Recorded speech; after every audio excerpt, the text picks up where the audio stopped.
A human is not afraid of any other animal like tigers, bears or snakes, but a human is afraid of another human being. Dear friends, the most difficult and daunting task is to start a conversation with a stranger.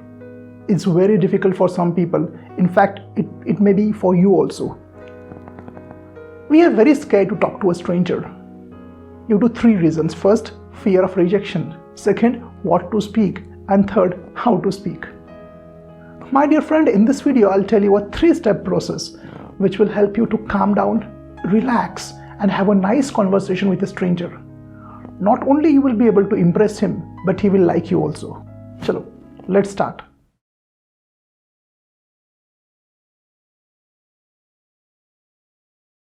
Many students have a problem of English communication. They think that by reading grammar books, they can solve this problem. It's not. If you really want to speak confidently, communicate confidently, be a good public speaker, good presenter, I have a very good course for you. English Communication and Confidence Therapy. This is your last hope. If you are interested, read the description. My team members will contact you.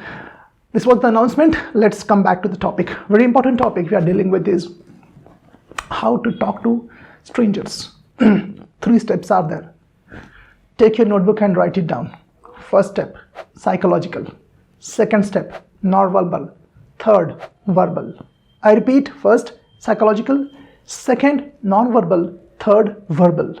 Now, psychological step is 80%. All 80% is psychology. Or psychology means what? Managing your emotions. Managing your emotions means what?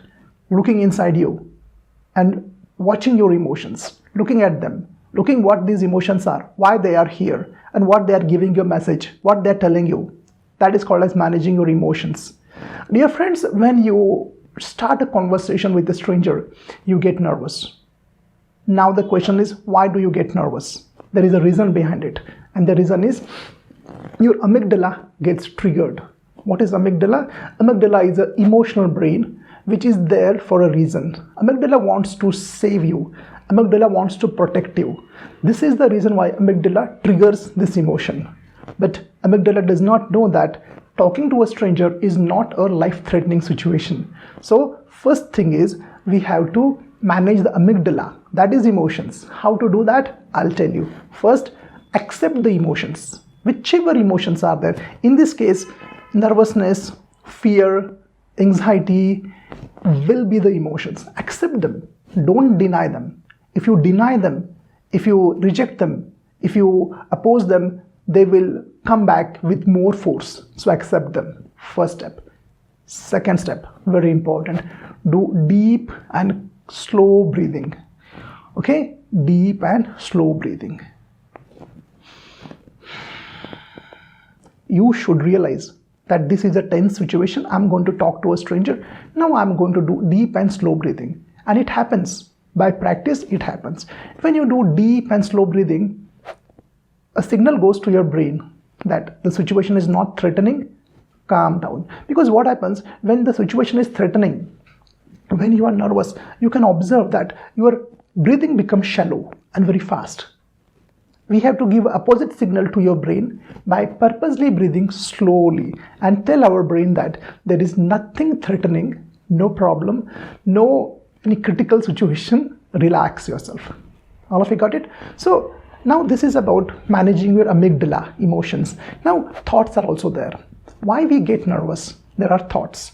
2 types of thoughts are there. First, fear of rejection and fear of making mistakes.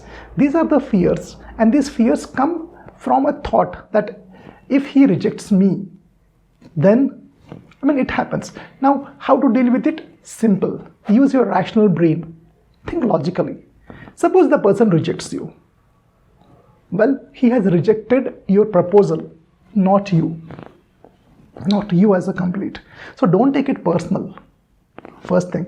Second thing, fear of making mistakes. Now, what happens is we want to be perfect. We don't want to make mistakes, and especially in English, we don't want to make grammatical mistakes. And if we make a mistake, we feel like, oh, what, he will judge me and he will think like I'm not educated and I'm illiterate and all that stuff. So Let me tell the logic behind it. Friends, understand one thing. Suppose you make a mistake. This does not make you illiterate or uneducated. There is nothing wrong about that. First of all, this is very important thing. Well, failure is an event, not a person. Failure is an event, not a person. In short, I'll tell you, your behavior is not you. Your behavior is not you, because your behavior changes. Suppose sometimes you behave very nice, sometimes you behave very bad. Sometimes you are very good in doing something, sometimes you are not good, you make mistakes. This, you can't label your behavior like you are good or you are bad. It changes. Similarly, if you make a mistake, this does not make you a failure. Okay, so use the logic here. Getting my point, friends? So next point, I will finish it quickly. Second point, the non-verbals, very important. In fact, while talking to a stranger, 93% is non-verbal. Non-verbal means your body, your facial expressions, your tone, your pitch of voice, your eye contact, everything. That's very crucial. So when you're approaching a stranger, first thing I would like to tell you is dress properly. Okay, groom properly. Be hygienic. Have a proper haircut. If you sport a beard, keep it proper. Dress appropriately. I know that dressing doesn't make you a great person, but still people judge you from your dressing. So dress properly when you are approaching a stranger. He will be comfortable when you are dressed well and appropriate. Okay, so this is about dressing. In non-verbal, another thing comes very important is your body language. Have a open body language. Do not slouch, do not bend. It shows you have lack of confidence, and the stranger will not like that and he will avoid you. This is one thing. Another thing in body language is do not go very close to the person, that stranger.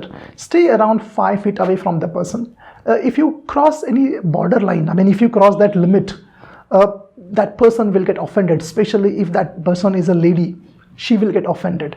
So, and of course, there is a pandemic, corona problems are there. So stay 5 feet away from that person. I think 2 gaz ki duri, whatever it is. So this is about non-verbal. Pay attention to the non-verbal. Be very careful. Your pitch of voice now, very important. Pitch of voice should be very audible and confident. Audible, clear, confident. This is very important. So this completes the non-verbal. Now let's move to the third point. Verbal, what to say. Verbal, what to say. Well, simple it is. Don't complicate that. Simple it is. Hi, my name is Sandeep Patil. What's your name? Here, smile is important. Okay, smile is also non-verbal. Smile gives a message to the stranger that I'm friendly to you. And he reflects back. He also will smile. He responds with a smile. Means what? When 2 smiles are exchanged, it means we both are comfortable and we can talk. So smile and then continue. Hello, my name is Sandeep Patil. What's your name? And then he will respond. Okay. Now you can continue with the conversation. From where are you? From which place do you belong? Again, the non-verbal. Okay. It should not be like you are a police officer and interrogating someone. No. It should be polite conversation. He will tell about that. Ask more questions like, oh, so you're from this place? That's great. Find something common. Very important thing this is, find something common. Oh, so you are from that place? I like that place. What is very special about that place? Then he will continue. See, when you're talking to someone, focus on the commonalities. Focus on what is common between you and that person, the common interest, the common likes. Don't focus on what you don't like, what are the differences. Don't focus on that. So when you continue the conversation, when you ask him open-ended questions, another important thing, to listen very carefully. Listen empathetically. Listen with concentration. Listen with interest. When you do that, the stranger likes it. People like those who listen to them.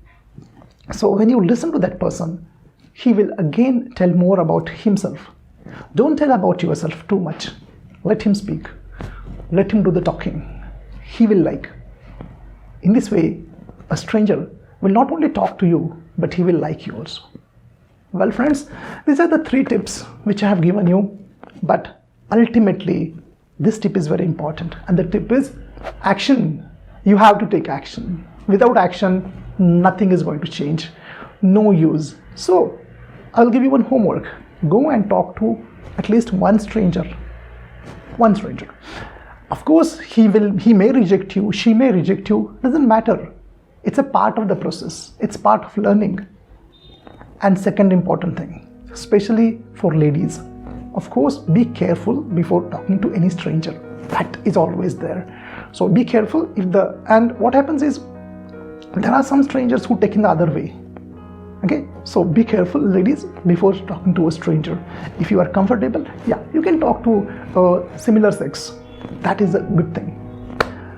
Thanks a lot for watching this video. In the comment, write down which tip you liked and which tip is really effective, which you're going to use.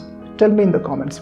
I'm on Facebook, LinkedIn, I'm on Twitter, I'm on Instagram. Such tips I'm going to give there also. If you are more interested about all these tips, follow me there. Take care and bye-bye.